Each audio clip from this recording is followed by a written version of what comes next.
মক্কার কাফেররা দেখে কোনোভাবে আল্লাহর নবীকে ঠেকাতে পারে না। শেষ পর্যন্ত তারা খাত্তাবের ছেলে ওমরের বাড়িতে গেছে বিশাল বাহিনী নিয়ে।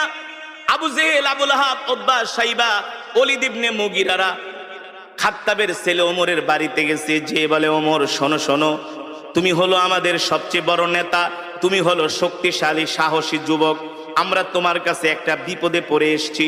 ওমর বলে, কি বিপদ বলো?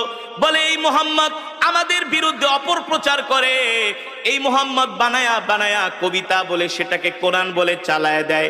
ওমর বলো, আমরা তো মুহাম্মদের এই কর্মকাণ্ড মেনে নিতে পারি না। বলেন নাউজুবিল্লাহ।